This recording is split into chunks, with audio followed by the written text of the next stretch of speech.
ইতিমধ্যে আপনারা জেনেছেন বিতর্কের মুখে পদত্যাগ করলেন রাষ্ট্রপতি মোহাম্মদ শাহাবুদ্দিন। তিনি পদত্যাগ জমা দেন। অপসারণ হচ্ছেন বাংলাদেশের 22তম রাষ্ট্রপতি শাহাবুদ্দিন চুপ্পু। তবে কি দুদিনের মধ্যে নতুন রাষ্ট্রপতি পেতে যাচ্ছে বাংলাদেশ? তাহলে কে হচ্ছেন দেশের নতুন রাষ্ট্রপতি? সেনাপ্রধান জেনারেল ওয়াকারুজ্জামান 19 আগস্টটায় সেনা দরবার আহ্বান করেছেন। বিশেষ কোনো বার্তা দিতে সেনাপ্রধান দরবার ডেকেছেন। ওয়াকারুজ্জামান কিন্তু একটু পরেই সেনাবাহিনীর উদ্দেশ্যে ভাষণ দিবেন। পরিস্থিতি কিন্তু মোটেই ভালো না। প্রতিদিনই সংকট ঘন থেকে ঘনীভূত হচ্ছে, যেটা খালি আজকে রাষ্ট্রপতি তিনি পদত্যাগ করে দেশ ছাড়লেন। তারপরের মিশন হচ্ছে ক্যান্টনমেন্ট, যেখানে বাংলাদেশের বর্তমান রাষ্ট্রপতি নাই, সেখানে সেনাপ্রধান কি করতে পারবে? আমাদের সেনাবাহিনীর প্রতি আক্রমণ করেন না। সেই সেনাপ্রধানের হুকুমে বাংলাদেশ চলতে পারে না, পারবে না। 24 ঘন্টার মধ্যে রাষ্ট্রপতি চুপ্পুকে পদত্যাগ না করালে ডক্টর ইউনূসকে দেশ ছাড়া করার হুঁশিয়ারি খালেদা জিয়া। এই ফজলুর রহমান বলে যে 24 সালের আজকের পরে নাকি মব সংস্কৃতি চালু হয়েছে, শেখ হাসিনার আমলে নাকি এর চেয়ে ভালো ছিল। ফজলুর যদি শেখ হাসিনা এত ভালোই হয়ে থাকে, তাহলে শেখ হাসিনার আচলের মধ্যে গিয়ে বসে থাকো, তোমার বাংলাদেশে থাকার অধিকার নাই, অধিকার নাই, অধিকার নাই। আমি চাই বাংলাদেশ থেকে ফজলুরকে বিতাড়িত করে শেখ হাসিনার আচলের তলে নিয়ে অবস্থান করা। সম্মানিত দর্শক, আসসালামু আলাইকুম। নতুন একটি নিউজে আপনাকে স্বাগতম। প্রিয় দর্শক, দেশজুড়ে চলমান রাজনৈতিক উত্তেজনা, রাষ্ট্রপতি শাহাবুদ্দিন চুপ্পুর পদত্যাগ দাবিতে দেশজুড়ে তোলপাড়। 24 ঘন্টার মধ্যে রাষ্ট্রপতি চুপ্পুকে পদত্যাগ না করালে ডক্টর ইউনূসকে দেশ ছাড়া করার হুঁশিয়ারি খালেদা জিয়ার। হঠাৎ সেনাপ্রধানের জরুরি বৈঠকের ডাক, দেশজুড়ে সেনা অভ্যুত্থানের গুঞ্জন এবং রাজনীতিতে নতুন মোড় নেওয়ার ঘটনা ও প্রেক্ষাপট নিয়ে করা আমাদের আজকের ভিডিওতে অত্যন্ত গুরুত্বপূর্ণ তথ্য শেয়ার করা হয়েছে। দয়া করে ভিডিওটি শুরু থেকে শেষ পর্যন্ত ধৈর্য সহকারে দেখে একটি লাইক দিয়ে সবাইকে বেশি বেশি করে শেয়ার করে দিবেন। সেই সাথে আমাদের ভিডিওটি আপনি বাংলাদেশের কোন জেলায় বসে দেখছেন বা শুনছেন সেটি অবশ্যই কমেন্ট বক্সে কমেন্ট করে জানিয়ে দিতে ভুলবেন না। চলুন আর কথা না বাড়িয়ে ভিডিওটিতে একটি লাইক দিয়ে ধারাবাহিকভাবে আজকের বিস্তারিত খবরগুলো দেখে আসে। বাংলাদেশের রাজনীতিতে আবারও শুরু হয়েছে তীব্র অস্থিরতা। রাজধানী ঢাকার রাজপথে এবং টেলিভিশন স্ক্রিনে সারাদিন যে খবরটি আলোচনার কেন্দ্রবিন্দুতে, তা হলো বিএনপি চেয়ারপারসন বেগম খালেদা জিয়ার সরাসরি হুঁশিয়ারি। তিনি স্পষ্ট ভাষায় ঘোষণা করেছেন, রাষ্ট্রপতি মোহাম্মদ শাহাবুদ্দিন চুপ্পুকে 24 ঘন্টার মধ্যে পদত্যাগ করতে হবে, অন্যথায় প্রধান উপদেষ্টা ডক্টর মোহাম্মদ ইউনূসকে দেশ ছাড়া করা হবে। এমন কঠোর ও নাটকীয় বক্তব্যে মুহূর্তে উত্তেজনা ছড়িয়ে পড়ে সারা দেশে। রাজনৈতিক বিশ্লেষকরা বলছেন, এটি বাংলাদেশের ইতিহাসে এক অস্বাভাবিক আলটিমেটাম, যেখানে বিরোধী নেত্রী একই সাথে রাষ্ট্রপতি ও প্রধান উপদেষ্টাকে টার্গেট করেছে। গণমাধ্যমে ক্যামেরার সামনে দাঁড়িয়ে খালেদা জিয়া তার গুলশান কার্যালয়ে এক সংবাদ সম্মেলনে বলেন, জনগণের রক্ত চুষে খাচ্ছে এক অকার্যকর রাষ্ট্রপতি আর একজন বিদেশি চালিত উপদেষ্টা। আমরা আর এক মুহূর্ত এই অপশক্তিকে সহ্য করব না। 24 ঘন্টার মধ্যে রাষ্ট্রপতির পদত্যাগ না করলে ইউনূসকে আমরা বাধ্য করব দেশ ছেড়ে পালাতে। এটাই চূড়ান্ত সতর্কতা। এই ঘোষণা দেওয়ার সঙ্গে সঙ্গে উপস্থিত বিএনপি কর্মীরা করতালিতে ফেটে পড়ে। চুপ্পু গদি ছাড়ো, ইউনূস দেশ ছাড়ো, এমন স্লোগানে ভরে ওঠে পুরো কার্যালয় এলাকা। প্রধান উপদেষ্টা ডক্টর ইউনূস তাৎক্ষণিক প্রতিক্রিয়া বলেন, আমি কারো হুঁশিয়ারিতে দেশ ছাড়ব না। জনগণের স্বার্থে কাজ করতে এসেছি, জনগণের সাথেই থাকব। তার দপ্তর থেকে জানানো হয়, রাষ্ট্রপতির পদত্যাগের কোনো প্রশ্নই আসে না। তিনি সাংবিধানিকভাবে বৈধ এবং দায়িত্ব পালন চালিয়ে যাবেন। রাষ্ট্রপতির প্রেস সেক্রেটারি একটি সংক্ষিপ্ত বিবৃতিতে বলেছেন, রাষ্ট্রপতি পদত্যাগ করবেন না। তিনি জাতির পিতার আদর্শে দৃঢ়ভাবে বিশ্বাসী। বিএনপির এ ধরনের হুমকি ধামকি গণতান্ত্রিক ব্যবস্থার জন্য হুমকি। রাজনৈতিক অচলাবস্থার মাঝে সবচেয়ে আলোচিত প্রশ্ন, সেনাবাহিনী কি করবে? সেনাপ্রধান ওয়াকারুজ্জামান এক সংক্ষিপ্ত প্রেস ব্রিফিং এ বলেন, আমরা পরিস্থিতি গভীরভাবে পর্যবেক্ষণ করছি, জাতির স্বার্থে প্রয়োজনে কঠিন পদক্ষেপ নেওয়া হবে। তার এই বক্তব্যে রাজনৈতিক অঙ্গনে নতুন জল্পনা শুরু হয়েছে। আসলে সেনাবাহিনী কি নিরপেক্ষ থাকবে নাকি কোনো পক্ষের দিকে ঝুঁকবে? ঢাকা, নয়াপল্টন, শাহবাগ, গুলশান, বনানী সহ বিভিন্ন এলাকায় বিএনপি নেতাকর্মীরা মিছিল শুরু করেছে। পোস্টার ব্যানারে ভরে গেছে 24 ঘন্টার আলটিমেটাম, চুপ্পুর পদত্যাগ চাই, ইউনূস আউট। অন্যদিকে আওয়ামী লীগের নেতাকর্মীরা পাল্টা অবস্থান নিয়েছে। তারা বলছে, বিএনপি দেশে গৃহযুদ্ধ বাঁধানোর ষড়যন্ত্র করছে। পুলিশ ও র্যাবকে রাজপথে মোতায়েন করা হয়েছে। রাজধানী মোড়ে মোড়ে চলছে তল্লাশি। রাত বাড়ার সাথে সাথে উত্তেজনা আরো বাড়ছে। ঢাকা বিশ্ববিদ্যালয়ের রাষ্ট্রবিজ্ঞান বিভাগের অধ্যাপক বলছেন, খালেদা জিয়ার এই আলটিমেটাম আসলে ক্ষমতার লড়াইকে এক নতুন পর্যায়ে নিয়ে গেল। সাধারণ বিরোধীরা সরকার পতনের দাবি করে, কিন্তু এবার সরাসরি রাষ্ট্রপতির পদত্যাগ ও প্রধান উপদেষ্টাকে দেশ ছাড়া করার হুমকি, এটি নজিরবিহীন। একজন সিনিয়র সাংবাদিক বলেছেন, এই মুহূর্তে সেনাপ্রধানের ভূমিকা হবে সবচেয়ে গুরুত্বপূর্ণ। যদি সেনাবাহিনী নিরপেক্ষ থাকে তাহলে রাজনৈতিক সংঘাত বাড়বে, আর যদি এক পক্ষকে সমর্থন দেয় তবে ক্ষমতার ভারসাম্য এক রাতে পাল্টা যেতে পারে। জাতিসংঘ ও যুক্তরাষ্ট্র ইতিমধ্যে উদ্বেগ প্রকাশ করেছে। মার্কিন রাষ্ট্রদূত বলেছেন, আমরা শান্তিপূর্ণ সমাধান চাই, রাজনৈতিক পক্ষগুলোকে সংলাপে আসতে হবে। ভারতের পররাষ্ট্র মন্ত্রণালয় নজরদারিতে রয়েছে। দিল্লি থেকে বার্তা এসেছে, বাংলাদেশে স্থিতিশীলতা ভেঙে পড়লে আঞ্চলিক নিরাপত্তা হুমকির মুখে পড়বে। ভিতরের খবর অনুযায়ী বিএনপি ইতিমধ্যে দেশজুড়ে আন্দোলনের রূপরেখা তৈরি করেছে। জেলা ও উপজেলা পর্যায়ে দলীয় নেতাদের নির্দেশ দেওয়া হয়েছে, আগামী 24 ঘন্টার মধ্যে সর্বাত্মক অবরোধ, হরতাল ও বিক্ষোভের প্রস্তুতি নিতে। তাদের স্পষ্ট ভাষায় বলা হয়েছে, চুপ্পু সরে না গেলে ইউনূসকে যেভাবেই হোক দেশ থেকে তাড়ানো হবে। সাধারণ জনগণ এখন দ্বিধায়। একদল বলছে রাষ্ট্রপতি চুপ্পু ও প্রধান উপদেষ্টা ইউনূস দুজনেই ব্যর্থ, তাদের বিদায় নেওয়া উচিত। অন্যরা বলছে বিএনপি অরাজকতা সৃষ্টি করেছে।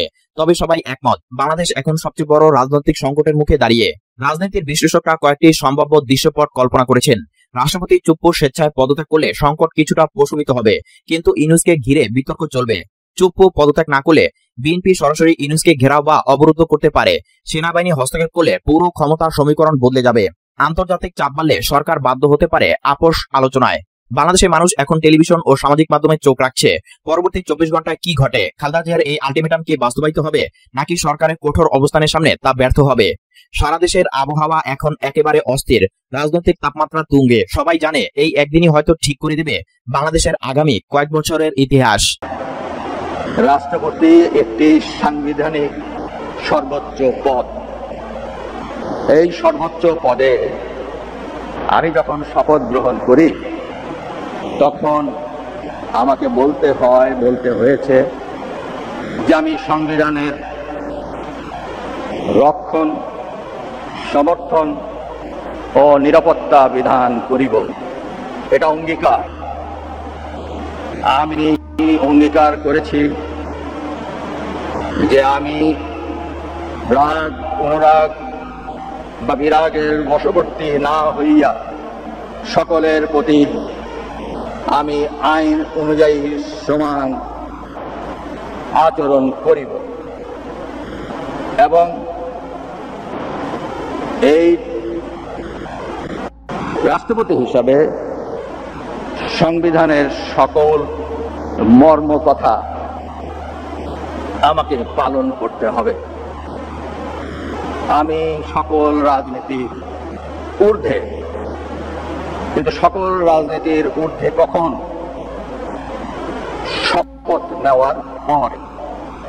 শপথ নেওয়ার আগে আমার রাজনীতির ভিত্তি যা ছিল তা তো আমি অস্বীকার করতে পারি না। এটা অসম্ভব, এটা হৃদয়ের মধ্যে আছে, এটা অস্বীকার করা যাবে না। কারণ সেটাই আমাকে রাষ্ট্রপতির চেয়ারে আসনে বসিয়েছে, সেই ভিত্তিই আমাকে আসনে বসিয়েছে। আমার অবস্থানটা কোথায়? নির্বাচিত প্রতিনিধিরাই তো আমাকে নির্বাচিত করেছেন। অনেকেই বলেন, যারা সমালোচনা করেন, সমালোচনার জন্যই সমালোচনা করেন। আওয়ামী লীগের পার্লামেন্টারি রাষ্ট্রপতির বিদায়ের আগে 60 থেকে 90 দিনের মধ্যে রাষ্ট্রপতি নির্বাচন করার কথা রাখে না। যেটা হয়ে গেছে তার রূপটা আপনারা দেখতে পাচ্ছেন, আপনাদের সামনে উপস্থিত। কেন, কি জন্য হলো আর বলতে পারছেন? দেশের 22তম রাষ্ট্রপতি মোহাম্মদ শাহাবুদ্দিন তাওবাদ নীরবে, নাকি রাষ্ট্রপতি পদ থেকে মোহাম্মদ শাহাবুদ্দিনকে সরাতে চাইছে কোন একটি বিশেষ মহল, যাদের অংশ হয়ে উঠেছে পররাষ্ট্র মন্ত্রণালয় তথা অন্তর্বর্তী সরকার। এদিকে প্রবাসী সাংবাদিক ও ইউটিউবার ইলিয়াস হোসেন রাষ্ট্রপতি শাহাবুদ্দিনের একটি ছবি তার টাইমলাইনে শেয়ার করে লিখেছেন, টাটা বাই বাই খতম, পরের ধাক্কা ক্যান্টনমেন্টে। তবে কি এরপর আরো বড় কোনো পরিবর্তনের ইঙ্গিত দিলেন সাংবাদিক ইলিয়াস? সংবিধানের যে রাষ্ট্রপতি, সেই রাষ্ট্রপতি ঘোষণা দিতেছে যে ওই হাসিনা সরকার, ওই স্বৈরাচার সরকার নাকি তার কাছে কোনো পদত্যাগ জমা দেয় নাই। কিন্তু আমরা ক্লিয়ার করে বলতে চাই, এই আন্দোলনের মাধ্যমে সে পালিয়ে গিয়েছে, তার পতন ঘটাইতে আমরা পেরেছি। এখানে কোনো পদত্যাগ পত্রের প্রয়োজন নাই। অবিলম্বে বাংলা ছাড়তে হবে। আমাদের বাংলায় আওয়ামী লীগের গুরুত্ব রাষ্ট্রপতি চুপ্পু অবশ্যই অবসরে চাই, না হলে কিশোরগঞ্জ 24 ঘন্টার মধ্যে ব্লক করে দেওয়া হবে। বাংলাদেশ আমার ব্লক করতে হবে। আজকে রাষ্ট্রপতি তিনি পদত্যাগ করে দেশ ছাড়লেন, তারপরের মিশন হচ্ছে ক্যান্টনমেন্ট। এখন কথা হচ্ছে, আমাদের যে নাকি শপথ নিল বা জাতিকে ওয়াদা করলো যে আমি বাংলাদেশের সার্বভৌমত্ব দায়িত্ব নিলাম, আমি দেশ ও জাতির, ইভেন বাংলাদেশের জনগণের জানমালের দায়িত্ব নিলাম, আমি আমার শেষ নিঃশ্বাস দিয়ে পর্যন্ত হলেও দেশের সার্বভৌমত্ব, জাতির সর্বকিছু, জানমালের নিরাপত্তা আমি প্রদান করব। কোথায় গেল সেনা প্রধানের সেই শপথ? রাষ্ট্রপতি শাহাবুদ্দিন চুপ্পুকে অলরেডি পদত্যাগ করাই ফেলাইছে। এখন সাংবাদিকরা মানে জঙ্গিবাদীরা স্পষ্ট ভাবে বার্তা দিয়ে যাচ্ছে যে নেক্সট টার্গেট হচ্ছে ক্যান্টনমেন্ট উড়িয়ে দিবে। যেখানে বাংলাদেশের বর্তমান রাষ্ট্রপতি নাই সেখানে সেনাপ্রধান কি করতে পারবে? ঘোড়ার ডিম, কিচ্ছু করতে পারবে না, কিচ্ছু করতে পারবে না। এখন এই অন্তর্বর্তীকালে সরকার নতুন আরেকটা রাষ্ট্রপতি নিয়োগ করবে, আর সেই রাষ্ট্রপতি মিস্টার সেনাপ্রধান মিস্টার ওয়াকারকে সুন্দর মতো আপনার রিজাইন লেটার দিয়ে দিবে কিংবা রিটায়ারমেন্টে পাঠিয়ে দিবে। বুঝতে পারছেন? এই হচ্ছে বর্তমান আমাদের বাংলাদেশের অবস্থা। মানে এই মুহূর্তে আপনার বাংলাদেশটা পাকিস্তানের হাতে প্রায় 90% চলে গেছে। এবং তিনি সেনাপ্রধান হয়েও কিন্তু একটা অগণতান্ত্রিক সরকারকে সমর্থন করেন না। কাজেই ওই গুপ্ত সরকার এই ওয়াকারকে তার পদ থেকে সরিয়ে দিতে চায়। তারা মার্চে ব্যর্থ হয়েছে, এখন নতুন করে আবার এই অগাস্ট মাসে চেষ্টা করতেছে। সমস্যা আরো একটা আছে, সেটা হচ্ছে যে বাংলাদেশের সংবিধান অনুযায়ী সেনাপ্রধান কিন্তু একজন সশস্ত্র বাহিনীর সর্বাধিনায়ক। সেনাপ্রধান কিন্তু সেনাবাহিনী না, সেনাবাহিনী, নৌবাহিনী, বিমান বাহিনীর সর্বাধিনায়ক। একে বলা হয় সশস্ত্র বাহিনীর সর্বাধিনায়ক। তো তাকে যদি চাকরি থেকে বাদ দিতে হয় তাহলে প্রধান উপদেষ্টা সাইন লাগে, পাশে কাউন্টার একটা সাইন লাগে রাষ্ট্রপতি চুপ। কিন্তু সরকার শিওর না যে রাষ্ট্রপতি চুপ্পু এই সেনাপ্রধান ওয়াকারুজ্জামানের বরখাস্তের চিঠিতে সাইন করবেন কিনা। আপনারা জানেন যে রাষ্ট্রপতি চুপ্পু হচ্ছে হাসিনা রহমান রাষ্ট্রপতি এবং ওয়াকারের সঙ্গে রাষ্ট্রপতি খুব ভালো সম্পর্ক। কাজে এই কারণে সরকার চাচ্ছে যে যদি রাষ্ট্রপতি পদে আমরা চুপ্পুকে সরিয়ে অন্য কাউকে নিয়োগ দিতে পারি তাহলে ওয়াকারকে সরিয়ে দিতে আমাদের সুবিধা হবে। ঠিক এই কারণেই রাষ্ট্রপতি চুপ্পুর উপর মনস্তাত্ত্বিক চাপ প্রয়োগ করা হচ্ছে, যার শেষটা হবে চুপ্পুর পর ওয়াকারকে বিদের মধ্য দিয়ে ওই গুপ্ত সরকারটা, যেটা সরকারের পিছনে গুপ্ত সরকার, তারা একেবারে পূর্ণ ক্ষমতা পেয়ে যাবে। এখন যেমন অনেকগুলো পাওয়ার সেন্টার, বিএনপি, জামাত, সেনাবাহিনী, ইউনুস, তখন একটা পাওয়ার সেন্টার হবে এবং তারা যেভাবে চালিয়ে করতে পারবে এবং বাংলাদেশে কোনো নির্বাচন আর হবে না। এবং এই গ্রুপটা প্রথমে চেয়েছিল যে চুপ্পুকেও সরিয়ে দেবো, ওয়াকারকে সরিয়ে দেবো, ইউনুসকে রাখবো, কিন্তু তারা এখন ইউনুসকে সরিয়ে দিতে চায়। কারণ যখন ইউনুসের সঙ্গে তারেক রহমান লন্ডনে বৈঠক হলো এবং সেই বৈঠকে ইউনুস কথা দিয়েছেন যে ফেব্রুয়ারিতে নির্বাচন হবে, তারপর থেকেই সেই গ্রুপটা ইউনুসকেও আর অতটা পরোয়া করতেছে না। তারা মনে করছে যে ইউনুস যদি থাকে থাকুক, গেলে যাক, অথবা থাকলেও রাষ্ট্রপতি পদে থাকুক, কিন্তু ওই গ্রুপটা পুরো বাংলাদেশটা কন্ট্রোল করতে চায়, যার পথে সবচেয়ে বড় বাধা হচ্ছে বিএনপি, সেনাপ্রধান এবং বর্তমানে ইউনুস। কারণ ইউনুস কথা দিয়েছেন যে ফেব্রুয়ারিতে নির্বাচন হবে। সুতরাং এই কারণে একটা সমস্যা হতেছে। এবং দর্শক, আজকে একটা নতুন খবর পেলাম, সেটা হচ্ছে যে নতুন একটি রাজনৈতিক দল হবে। এই দলটা গোপনে গোপনে বাংলাদেশের সর্বোচ্চ জায়গায় আছে কানাচা কার্যক্রম শুরু করেছে গোপনে, এবং খুব শীঘ্রই দলটা প্রকাশ করবে। এবং এই দলটার প্রধান হবে মিস্টার এল। আমি এখন জানি না যে মিস্টার এল কে, আমি শিওর না মিস্টার এল কি সাবেক সেনাপ্রধান ইকবাল করিম ভুইয়া, আমি জানি না, আমি শিওর না। কিন্তু এই নতুন দলটার উদ্দেশ্যই হবে জামাত ইসলাম, চরমোনাই, এনসিপি সহ বিএনপি বিরোধীরা জোট তৈরি করা, এবং এই দলের ফেস থাকবেন আমাদের সম্পাদক মাহমুদুর রহমান। সবাই মিলে বিএনপি এক পক্ষে, আর পুরো ওই জোটটা হচ্ছে আরেক। প্রয়োজনে তারা আহমদুল্লাহ আজারি সাহেব এইসব ধর্মতাদেরকেও না হবে, নামি একটা প্রবল প্রতিরোধ যাতে নির্বাচন না হয়। আর যদি নির্বাচন হয়েই যায় তাহলে যাতে নির্বাচনে একটা তুমুল প্রতিদ্বন্দ্বিতা করে বিএনপিকে জিততে না দেন। তো এই হচ্ছে সেনাপ্রধান জেনারেল ওয়াকারুজ্জামান 19 আগস্ট সকাল 10টায় সেনা দরবার আহ্বান করেছেন। এই খবরে চারিদিকে অনেকেই টেনশন করছেন। সবার মনে প্রশ্ন, এটা কি রুটিন দরবার নাকি বিশেষ কোনো বার্তা দিতে সেনাপ্রধান দরবার ডেকেছেন? দেশের বর্তমান পরিস্থিতিতে এই দরবার গুরুত্বপূর্ণ হয়ে উঠতে পারে বলেও অনেকে মনে করছেন। কারণ প্রশাসনের সর্বত্র একটা টেনশন কিন্তু কাজ করছে, যেটি অনেকটা দৃশ্যমান হয়ে উঠেছে। প্রধান উপদেষ্টার ঘোষণা অনুযায়ী আগামী ফেব্রুয়ারিতে নির্বাচনের কথা জোরে সোরে আলোচিত হলেও নির্বাচন নিয়ে এখনো রয়েছে ব্যাপক অনিশ্চয়তা। এর মধ্যে প্রধান যদি দুইটি বলি, তার ভিতরে একটি হলো জুলাই সনদ নিয়ে রাজনৈতিক দলগুলোর মধ্যেকার টানাপোড়েন। এরপরে রয়েছে নির্বাচনের পদ্ধতি নিয়ে বিশাল মতপার্থক্য দলগুলোর মধ্যে। জামাত সহ আরো কয়েকটি দল যেভাবে পিআর পদ্ধতি নিয়ে কঠোর মনোভাব এবং সিদ্ধান্ত জানাচ্ছে, তাতে নির্বাচন অনুষ্ঠানের সম্ভাবনা ক্রমশ ক্ষীণ হয়ে আসছে। বিএনপির অতি আশাবাদী নেতাদেরও কেউ কেউ বলতে শুরু করেছেন নির্বাচন নিয়ে কঠিন ষড়যন্ত্র হচ্ছে। কেউ তো বলছেন যে নির্বাচন হবে কিনা তারা বলতে পারছেন না।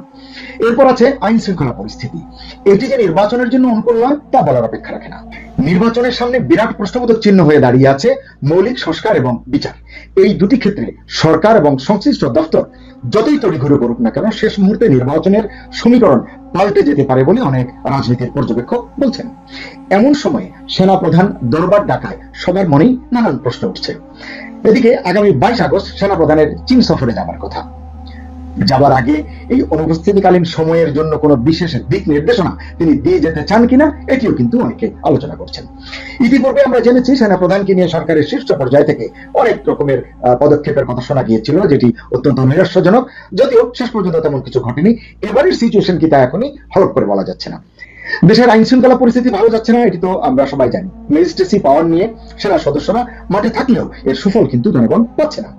দেশের উত্তরাঞ্চলের সাম্প্রতিক কিছু ঘটনা সহ বিভিন্ন ঘটনা সরকারকে যেমন বিব্রত করছে, সেনাপ্রধানকেও বিব্রত করছে, কিন্তু সত্যিকার অর্থে জনগণ পুরোপুরি হতাশ। সেনাবাহিনী সম্পর্কেও জনমনে আগের সেই আস্থাটা নেই বলে অনেকে মনে করেন। মাত্র কয়েক মাস আগেই দেশ জুড়ে একটা রব উঠেছিল, আপনাদের সবার মনে আছে, সেনাবাহিনী কেন রাষ্ট্র ক্ষমতা দখল করছে না। যদিও কোনো সুস্থ সচেতন মানুষ সেনাবাহিনীর ক্ষমতা গ্রহণকে প্রশ্রয় দেয় না বা এটিকে স্বাগত জানায় না, আমরাও জানাই না। সেনাপ্রধানও বারবার বলেছেন তিনি এই ধরনের কোনো অনিয়মের মধ্যে জড়াতে চান না, তিনি সরকারকে সরকারের কাজ করতে চান, করতে দিতে চান, সরকারকে তিনি সহায়তা করতে চান।